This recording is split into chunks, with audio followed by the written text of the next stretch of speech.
André Léraud. Permettez-moi de vous présenter avec mon chemin, mes histoires, des lieux qui ont influencé ma jeunesse et qui rappelleront pour plusieurs des souvenirs.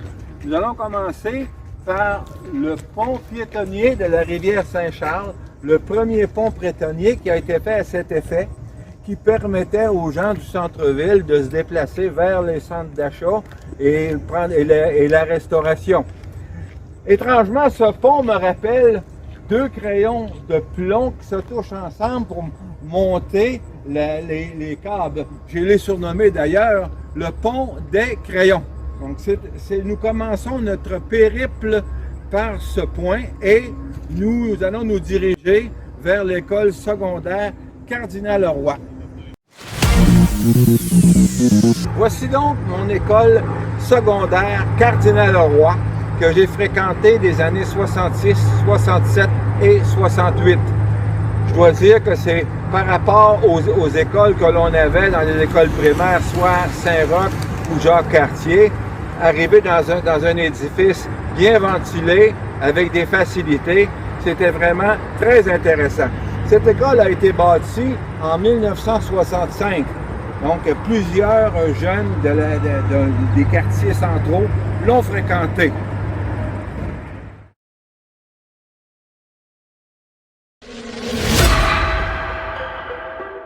Nous voici rendus maintenant à la deuxième école du Parc Victoria. Il s'agit de l'école Wilbrod Bérère. Donc, si vous vouliez apprendre la cuisine, vous aviez une facilité à ce niveau-là. Vous aviez également les métiers reliés à la mécanique automobile et puis certaines autres facilités pour des gens un peu moins démunis, un peu au niveau intellectuel. Ils avaient des possibilités de pouvoir gagner leur vie. C'est le complexe de l'école Wilbrod Bérère.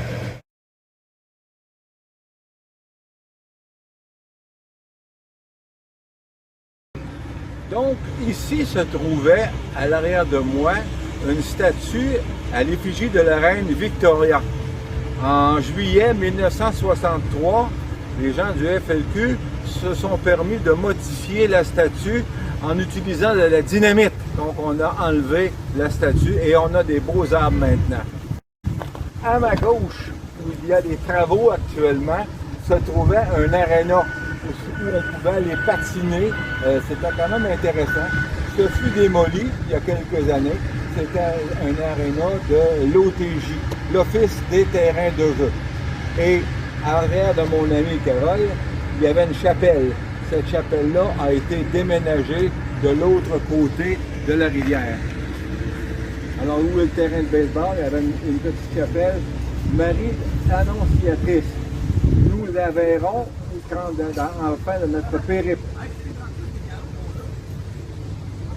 Ici, à cet endroit, il y avait, le parc Victoria était divisé en deux sections. Section pour les garçons à droite, section pour les filles à gauche.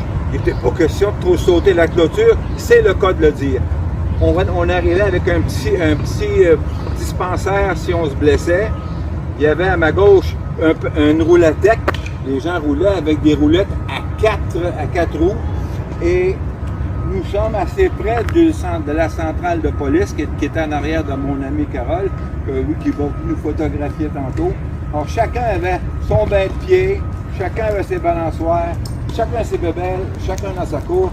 C'était comme ça dans le temps. Mais il faut comprendre que c'est un îlot de verdure où il y a une canopée avec des beaux arbres.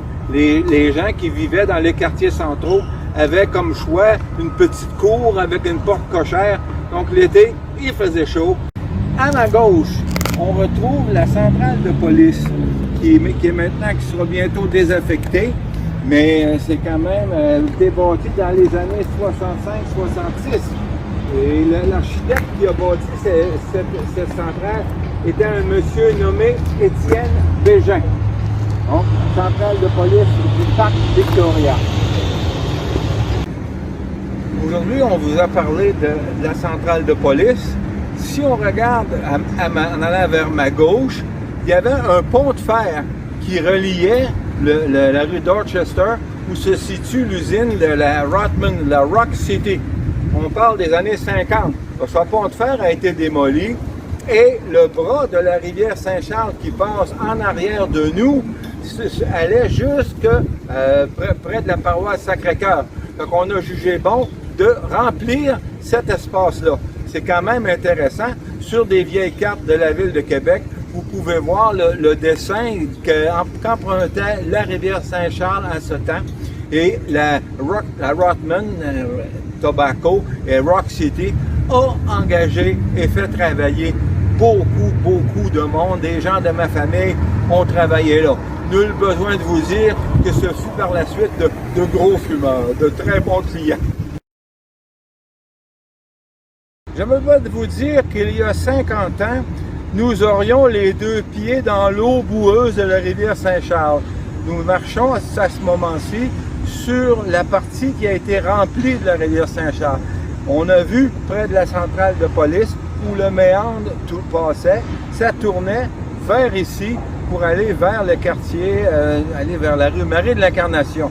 Pour vous prouver que c'était un endroit qui avait de l'eau, si on regarde à l'arrière, la grosseur des saules qui sont là, elles étaient là quand j'étais jeune. Des saules qui sont facilement de 200 ans et peut-être plus.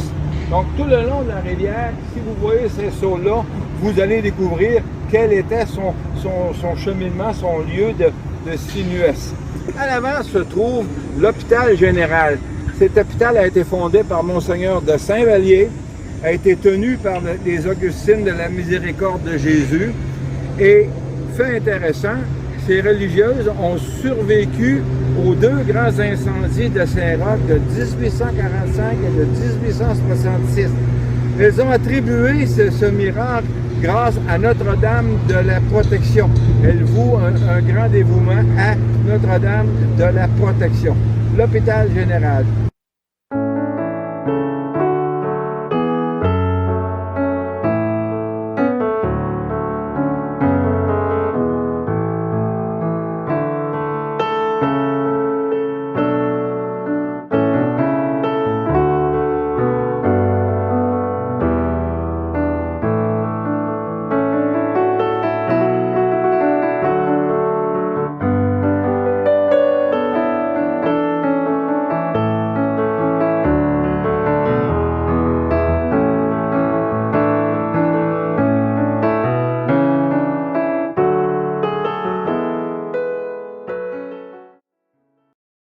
Nous sommes maintenant rendus sur la rue Parent.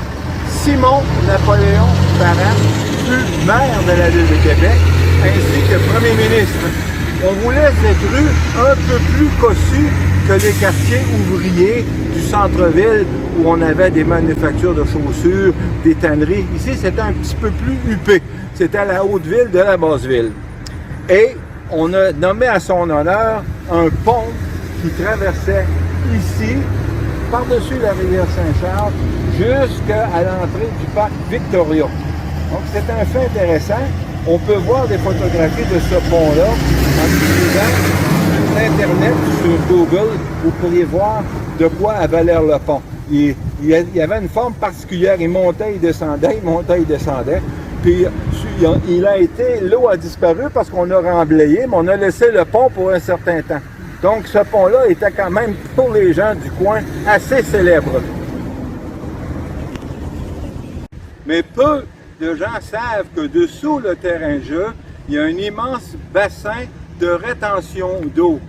Ce qui nous indique qu'il y a ce bassin, ce sont ces genres d'aérateurs qu'on a tout le long du terrain pour évaporer les eaux de pluie.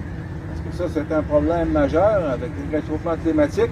On s'est prémuni de ce moyen pour évacuer ou amasser l'eau où on la veut.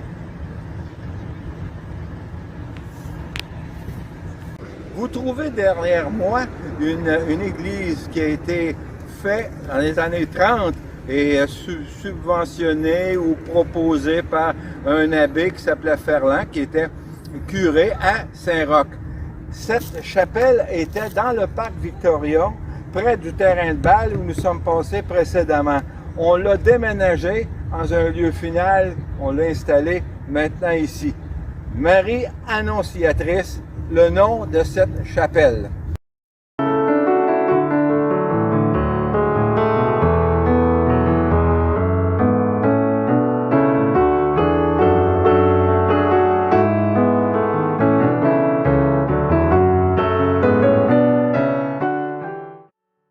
Nous voici maintenant rendus derrière l'ancien presbytère de la paroisse du Sacré-Cœur de Jésus. En arrière de mon caméraman, il y a une maison qui porte le numéro civique 325, devant la voiture bleue. Ma tante demeurait là, ma tante Simone Léraud, et M. André Caron, ce n'est pas là que vous l'avez rencontré, mais on venait ici lorsque j'étais vraiment là, peut-être 4 ou 5 ans. Et il y avait un fait cocasse. Dans une chambre de cette maison-là, ma tante abritait le bedeau de la dite paroisse.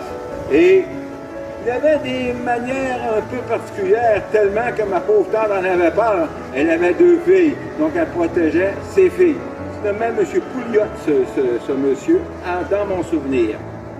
Donc ici se trouve exactement l'emplacement de l'ancienne église Sacré-Cœur, dont cette église a été construite dans les années 70. On a réussi à la fermer au culte québécois, au culte catholique, donc pour une autre confession ou une autre vocation. Il s'agit de l'église Sacré-Cœur de Jésus. Le nom de la rue Saint-Vallier, c'est à l'image du deuxième évêque de Québec, Monseigneur Jean-Baptiste de la Chevretière de Saint-Vallier, fondateur de l'hôpital général où on en a vu un court cliché un peu plus tôt dans le reportage. Monseigneur de Saint-Vallier et son coffrage est dans la nef de l'église des Augustines. Monseigneur de Saint-Vallier, on a donné son nom en l'honneur de cette rue qui fait un tracé pour se rendre jusqu'à vers Ancienne-Lorette, et c'est un tracé qui vient du temps de la Nouvelle-France. C'est pas jeune.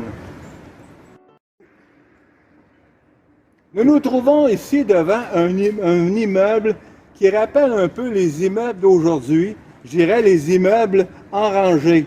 Si on regarde le nom qui est écrit en haut sur la corniche, on parle des appartements Saint-Vallier. Mais cet immeuble avait un autre nom autrefois.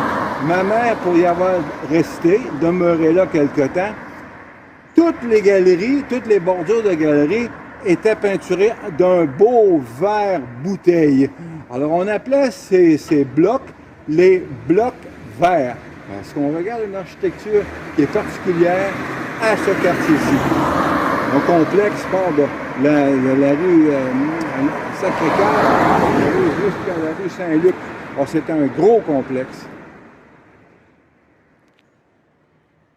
Nous voici rendus devant l'Hôtel-Dieu du Sacré-Cœur, un autre monastère qui a été géré par les Augustines de la Miséricorde de Jésus, tout comme celui de l'hôpital général. À ce moment-ci, c'est devenu un CHSLD. Nous sommes maintenant rendus devant le magasin La Tulipe, un magasin qui est rendu très célèbre dans les équipements de pêche, de chasse, des équipements pour faire du sport. Dans les années 40, mon oncle y a travaillé. Il est maintenant décédé, bien sûr. Et une dame qui était une des propriétaires, selon ce qui m'a été rapporté, collectionnait des coupons, des trucs qui provenaient des surplus de guerre et confectionnait des robes pour les dames qui travaillaient à l'Arsenal, où nous sommes assez près, dans la paroisse Saint-Malo. Alors, ce magasin-là à Québec, c'est une entreprise québécoise qui a bien grandi. Alors, bravo aux gens de cette équipe de La Tulipe.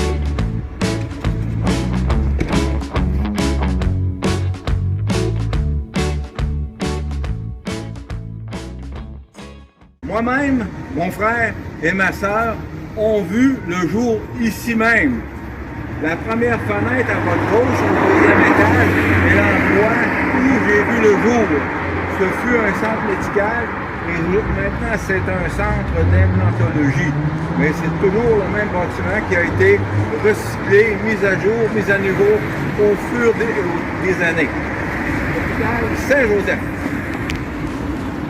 Alors voici une maison auquel ma tante Marie-Antoinette Léraud, mariée à Herménégilde Dumas, a habité. Je tiens cette information de mon père. Il m'en a parlé de son vivant. Alors, j'inclus cette maison pour un petit cousin, M. André Caron. Alors, sa grand-mère aurait demeuré dans cette maison et je peux penser que c'est avant 1937. Elle a demeuré aussi au coin de la rue La Violette et de la rue Saint-François-Ouest dans le quartier Saint-Sauveur. C'est les deux seuls endroits à Québec où je sais où elle a pu demeurer. Bonjour André. Nous sommes maintenant rendus sur la rue Verdun. Ça rappelle des pages célèbres des grandes guerres, entre autres la guerre 14-18, la rue de Verdun, qui limite Saint-Malo et l'ancienne paroisse Notre-Dame de la Pitié. Ici, il y a un vaste terrain. Lorsque j'étais jeune, les maisons étaient mal équipées au niveau de l'électricité. On avait 30 ampères pour un logement, donc on ne pouvait pas faire à manger. Il fallait avoir le gaz.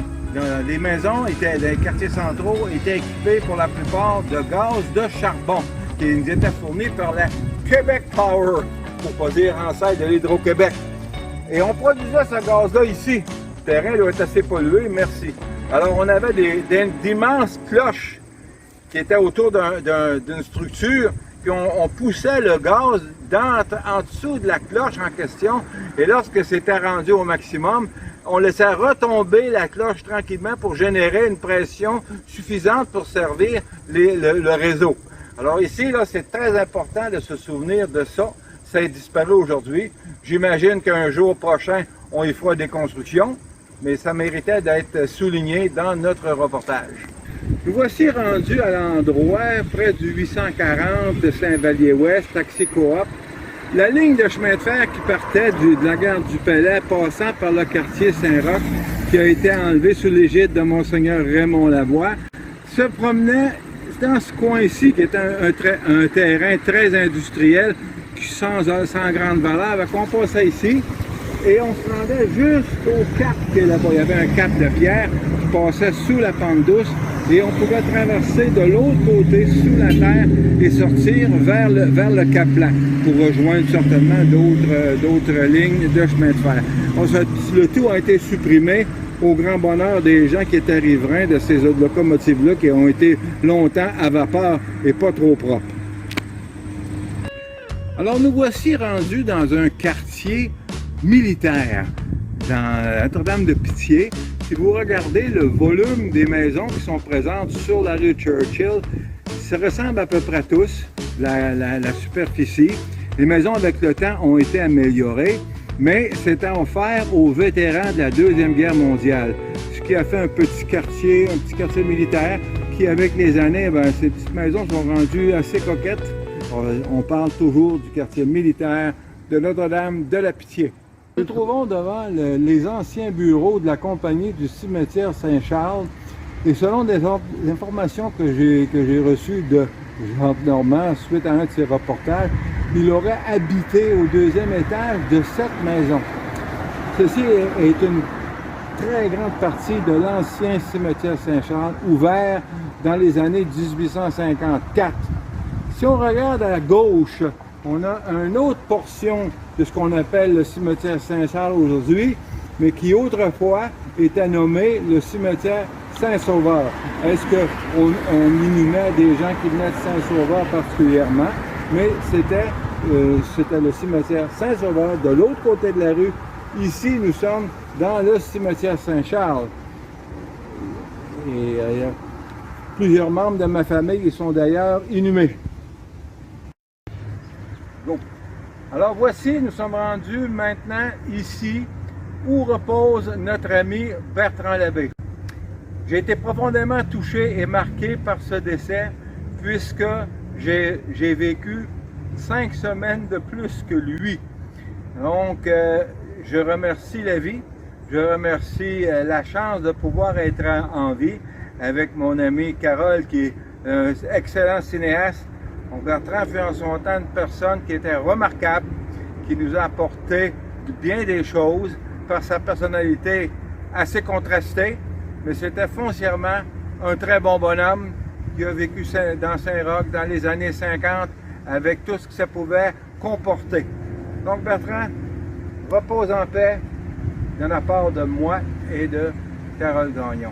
Nous sommes maintenant rendus au 241 de la rue Marie-Louise, un immeuble qui a appartenu au frère de Valérie Côté, qui est la conjointe de mon fils Simon Léraud. Donc mes amis, je vous fais un petit coucou et vous regarderez qu'on a fait un autre bâtiment dans ce qui servait de cour. Je suis étonné de la différence, mais il faut croire que ça en valait le coup. Donc 241 Marie-Louise, l'endroit où les amours de mon fils et de ma belle-fille ont commencé. Belle journée les amis! L'église Saint-Angèle de Saint-Malo. Cette église a été fondée au début des années 1900. Et nous avons la rue Marie de l'Incarnation, qui est une rue principale qui nous amène du boulevard Hamel aller jusqu'à la côte Belvédère, un peu plus loin, qui nous mène vers la Haute-Ville. Et vous remarquerez qu'on croise une rue qui s'appelle Aqueduc. C'est pas pour rien. La ville de Québec s'approvisionne en eau au château d'eau, qui est un dérivé du lac Saint-Charles.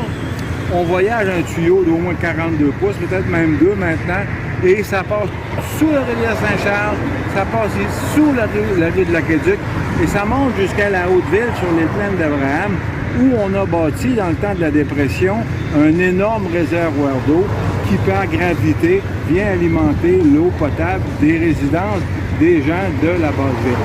Donc, la rue de l'Aqueduc, à côté de l'église Saint-Angèle de Saint-Malo. On nous voici rendus au 325 de la rue Montmagny. Je profite de ce beau petit garage pour rendre hommage à M. Adélard Côté. M. Adélard Côté a eu 2 fils, Claude et François. Claude est un de mes amis d'enfance depuis des temps immémoriaux, on n'en parle plus. Mais ce qui est important de souligner, c'est que M. Côté a parti un petit commerce de nettoyage de vêtements dans ce garage-là. Ça ressemblait à un garage. Il est parti très modestement jusqu'au jour où il a eu la chance d'avoir un chalet à Sainte-Brigitte où Claude a pu reprendre la suite avec sa femme Francine Corriveau. Donc bravo à la famille Côté pour être parti de si loin et d'être arrivé où ils sont aujourd'hui. Bravo, M. Adélard Côté.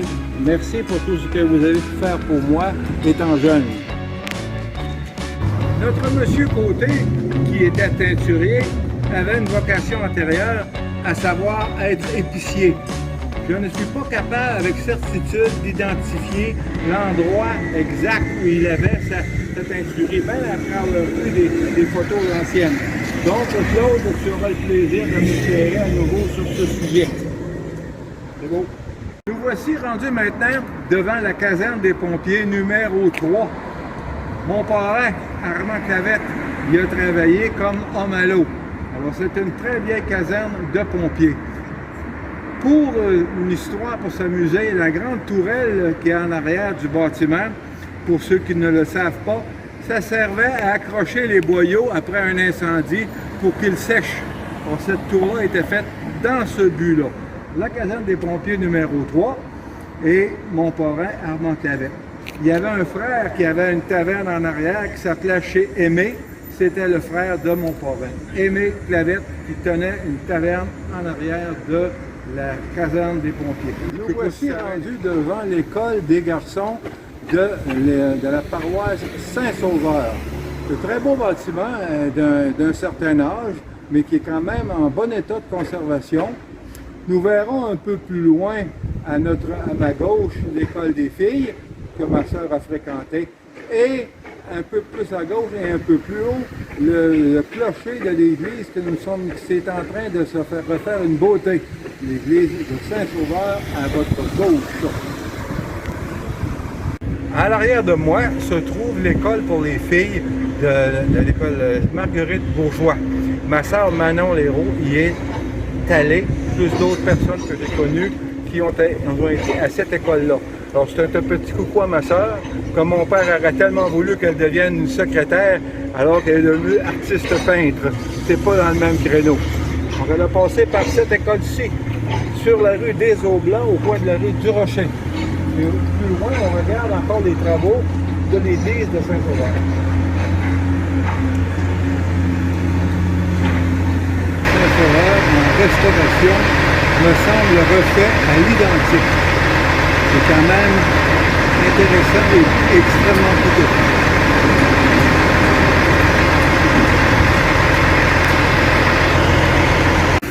Autrefois se situait le centre du Rocher, qui avait été fondé par le père Flavien du Rocher, qui avait été curé, et ça a été bâti dans les années 50. Maintenant, on a fait place à un immeuble, un gros immeuble locatif, et nous regarderons en passant le genre de mémorial qu'il y a pour le marché Saint-Pierre. Parce qu'autrefois, à l'arrière du centre du Rocher, c'était le marché Saint-Pierre. Et je me souviens que d'avoir vu le film Godzilla à cet endroit. Alors, le film Godzilla au centre du Rocher, sur la rue Raoul-Jobin. Nous sommes devant la statue du père Flavien du Rocher, qui est le grand fondateur de la paroisse de Saint-Sauveur, un oblat immaculé de Marie. Et on aperçoit qu'ils ont remplacé la plaque, parce qu'autrefois, la plaque où son nom figure était en bronze.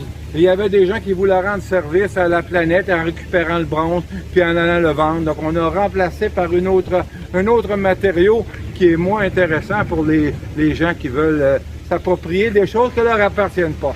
Si on regarde ce parc-là aujourd'hui, il y a eu une vocation de marché public. Il y a plusieurs années, les gens de la campagne venaient vendre leurs produits maraîchers, que ce soit le marché Saint-Roch et le marché Saint-Pierre. Donc ce marché-là a eu une histoire quand même intéressante. Il y a eu des bâtiments qui ont passé par le feu, mais c'était essentiellement pour un bon moment un marché public, le marché Saint-Pierre. Nous voici rendus à notre deuxième étape de notre exploration. Nous verrons Saint-Sauveur et nous verrons Jacques-Cartier aujourd'hui même. Mais auparavant, je veux vous faire une petite vision sur la rivière Saint-Charles. Autrefois, cette rivière-là, on l'a un peu sabotée en y plaçant des détritus et des choses de cet acabit. Maintenant, on a compris qu'il ne fallait plus faire ça. La Seine est à Paris, la Tamise est à Londres. Nous avons cette rivière qui a été réaménagée. Ça a commencé avec le maire Gilles Lamontagne, avec le béton, qui était déjà une amélioration. Et là, on arrive avec des sentiers pour pouvoir marcher. On peut utiliser cette rivière qui coule le long de toutes les paroisses du centre-ville du côté sud. C'est quand même un joyau. Je souhaite que les futures générations continuent à en prendre soin. Donc voilà mon petit scoop sur la rivière Saint-Charles. Nous voici rendus devant la caisse populaire de Saint-Sauveur. Maintenant, c'est rendu autre chose, un théâtre semble-t-il, mais c'est vraiment l'emplacement de la caisse populaire de Saint-Sauveur des années 50.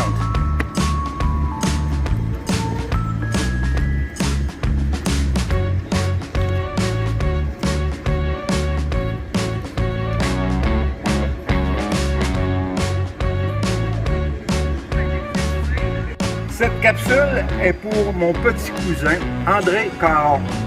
Donc, la maison qui est située ici au coin de la rue Saint-François-Ouest et la rue La Violette, sa grand-mère, Antoinette Léraud, qui était ma tante, y a demeuré.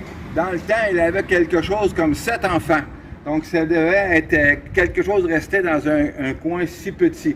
Donc, pour ma tante Antoinette et pour mon ami André Caron et pour la postérité.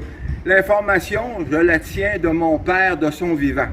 Ici, nous nous trouvons devant un monument qui a été fait, dédié à la conscription.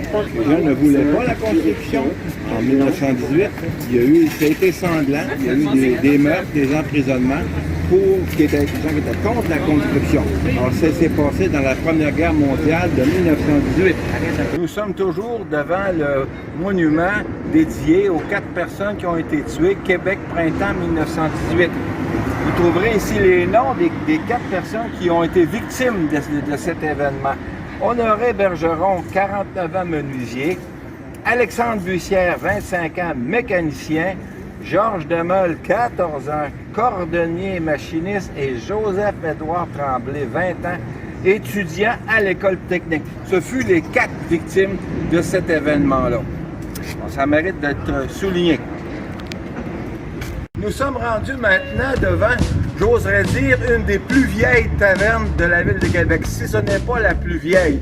Elle se situe entre la rue Saint-Joseph et la rue Saint-Vallier. Elle traverse le bâtiment part en part. C'est la taverne Jodillon. Ça, c'était avant que les femmes soient admises dans les tavernes. C'était déjà là. Je dirais que c'était dans les années 30 que cette taverne-là a vu le jour.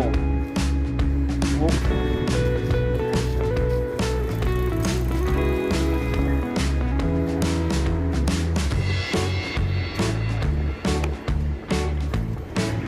Vous trouverez ici une photo de l'intérieur de cette taverne et on voit aussi que le décor n'a pas beaucoup changé depuis les années. Alors nous sommes rendus maintenant près d'autres, après s'être désaltéré chez Jodillon, on pouvait avoir un petit creux et venir prendre une patate au coin de la patate. Ça, c'était réputé. Vous vouliez prendre une bonne patate frite avec du sel et du vinaigre, quelque chose pour bien charger votre foie. Vous aviez cet endroit qui était très réputé, le coin de la patate. Maintenant, c'est un autre commerce qui a pris la place, mais c'est à souligner, c'est vraiment typique de l'endroit. Le coin de la patate.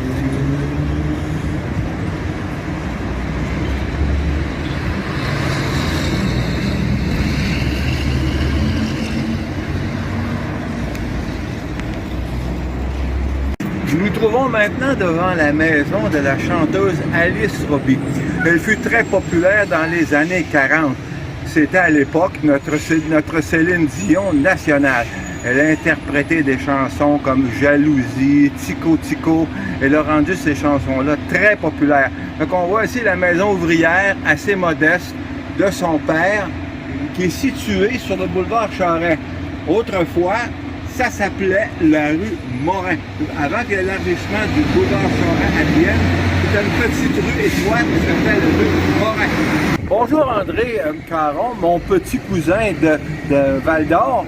Un fait cocasse que tu m'as mentionné, tu te souvenais d'être venu à Québec avec ta mère visiter une petite dame qui fumait beaucoup. Alors cette petite dame en question demeurait ici face à moi dans le 462 rue Sinaï, deuxième étage, et son nom c'était Simone Léraud, qui était mariée à un Clavette et qui était finalement la tante de Liliane, la sœur d'Antoinette Léraud. Donc voilà la maison où tu as été en visite et que tu as appris que la boucane, ça sentait. Nous sommes maintenant rendus devant un foyer pour les personnes âgées qui se nomme Notre-Dame de Lourdes. Autrefois, il y avait un orphelinat, l'orphelinat Saint-Sauveur. Et c'est là que j'ai reçu mon premier vaccin quand j'avais peut-être l'âge de 6 ans. La particularité de cet immeuble, c'est le système d'évacuation au cas d'incendie. On avait placé sur 5 étages un énorme tuyau qui reliait chacune des étages. Et si un incendie se déclarait, ben on avait droit à une belle glissade jusqu'en bas. C'était assez particulier, j'ai jamais vu ça autrement que cet endroit-là. Et juste à côté de cet orphelinat, il y avait l'église Notre-Dame de Lourdes autrefois. Alors, et il faut se souvenir que même pas à 1 kilomètre, vous avez l'église Saint-Sauveur, et il y avait une autre église en haut qui s'appelait Notre-Dame de Grâce. Nous allons nous y diriger. Nous sommes rendus maintenant devant l'église Notre-Dame de Grâce. Le bâtiment qu'on voit ici était effectivement une église. Et ça fait partie un peu du quartier Saint-Sauveur, mais c'est la fin. Les églises étaient à moins d'1 kilomètre à l'autre. c'est ce qui veut dire que la religion était absolument omniprésente partout. Et fait cocasse, la paroisse Saint-Sauveur était surnommée la butte à moineaux. Au début du siècle passé, plus de 40 000 personnes y vivaient, qui était une très grande proportion de la population de la ville de Québec. Et à l'époque, il n'y avait pas de Facebook, donc mais il y avait des galeries à l'arrière et ça communiquait l'une à l'autre. Alors les nouvelles se répandaient par les fonds de cours, le Facebook des années 1900. Nous sommes rendus maintenant à la dernière, j'oserais dire, attraction de Saint-Sauveur et de la paroisse Notre-Dame de Grâce. Vous trouverez ici un mémorial, une grotte, une reproduction de la grotte de Lourdes. Il y a, dans les années 60, il y a quelqu'un qui aurait prétendu avoir vu la Vierge couler des larmes de sang. Nul besoin de vous dire qu'une foule enthousiaste, une foule dévouée avec les chapelets et tout, se sont présentés devant ce monument. Je vous laisse décider si c'est un canular ou si c'est peut-être vrai. On ne sait pas. C'est chacun selon sa foi. Mais Notre-Dame de Lourdes, dans la paroisse Notre-Dame de Grâce, c'est ce qui a été ce mémorial dédié à cette chère dame. Ici, nous nous trouvons vers un endroit assez pittoresque qui prouve qu'on peut trouver un îlot de verdure un peu n'importe où, près du mémorial à Notre-Dame de Lourdes. On a cette magnifique escalier qui nous fait passer à travers des arbres jusqu'à la côte de l'Aqueduc. Et de là, il y a une très belle vue du quartier Saint-Sauveur et des environs. Ici, nous sommes maintenant rendus à une côte qui s'appelle Sherbrooke, qui connecte directement sur la rue de l'Aqueduc que je vous ai parlé précédemment. Face à nous, on voit encore une fois le quartier Saint-Sauveur et son église qui domine par ses réparations, qui est une très belle église. Si on va vers la gauche, on balaie le panorama vers la gauche, on aperçoit le couvent des religieuses augustines tout près de la rivière Saint-Charles, le CHSCT qui est à côté, plus plusieurs maisons qui composent le quartier Saint-Sauveur et Notre-Dame de Grâce. Au très loin, là, on voit ce qu'on appelait autrefois les paroisses comme Ville-Vanier, le côté nord de la rivière Saint-Charles. Nous nous concentrons dans notre présent reportage à ce qu'il y a au niveau du centre-ville qui suit le long de la rivière Saint-Charles. Donc, encore une vue du centre-ville de Québec. À l'extrême gauche, on y voit encore une fois l'église Saint-Angèle de Saint-Malo, lequel j'ai décrit à la capsule précédente. Et en avant, vous avez la tour pour sécher les boyaux de la caserne des pompiers numéro 3. Nous sommes en haut de la côte de l'Aqueduc. C'est incroyable de voir comment la ville s'est améliorée depuis peut-être 25-30 ans. Je suis en train de faire un reportage avec un de mes amis. Toutes les anciennes maisons, tout ce que j'ai vu dans le temps, comme l'église qui a disparu. Êtes-vous natif ici, vous? Ouais. Mais ici, il y avait une église, c'était Notre-Dame de Grâce. Puis je raconte, il y a comme une Sainte-Vierge dans le lit. Et là, ce qui est arrivé il y a bien des années, on ne sait pas si c'était un canular, quelqu'un qui avait prétendu que la Vierge avait coulé des langues de sang. Ça avait déplacé un paquet de monde avec leur chapelet. Je ne sais pas si c'est un canular ou si c'est vrai, mais on ne saura jamais. La sonnerie de souvenir, hein? Nous sommes maintenant rendus au point où on va parler du mémorial dédié aux pompiers qui sont morts en devoir. Autrefois, ce mémorial-là se trouvait tout près de l'hôpital de l'Enfant Jésus et on l'a rapatrié ici. Et on a fait une sculpture ou une stèle pour chacun ou chacune des décennies avec les noms des personnes qui sont mortes en devoir aux pompiers de la ville de Québec. Donc c'est un très beau mémorial qui a été fait pour commémorer ces événements. Et un autre fait à constater, vous regardez la largeur du boulevard de Langelier. C'est un boulevard qui est joli, un petit îlot urbain. Ça avait une raison pratique.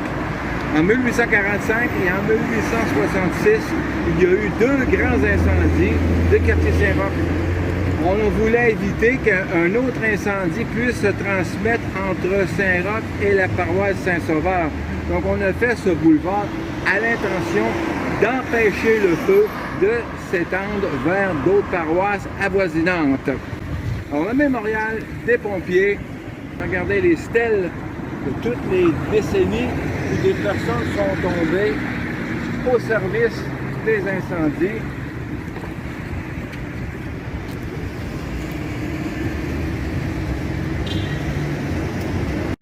À ma gauche, nous nous présentons maintenant devant un édifice qui a été longtemps très fort en équipement de cuir. Il faut se rappeler qu'autrefois, les automobiles, il n'y en avait pas beaucoup. Donc, la rue Saint-Vallier est une rue qui est vraiment dédiée à l'industrie du cuir. On y fabriquait des harnais, toutes sortes de trucs que les gens qui utilisaient des voitures hippomobiles, des selles et compagnie, pouvaient avoir besoin. Donc, la rue Saint-Vallier-Est.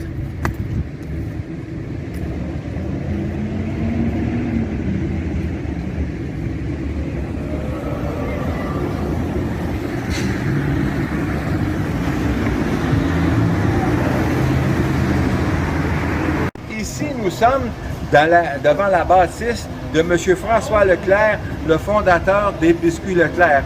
On reconnaîtra l'arche qu'il y a sur le dessus du bâtiment. Nous sommes en train de le rénover visiblement et on a voulu conserver une caractéristique très particulière de ce bâtiment. Donc, les Biscuits Leclerc.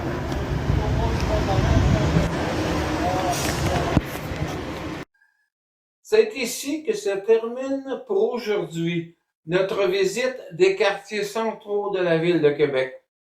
À une prochaine émission pour découvrir d'autres quartiers fascinants de la belle ville de Québec.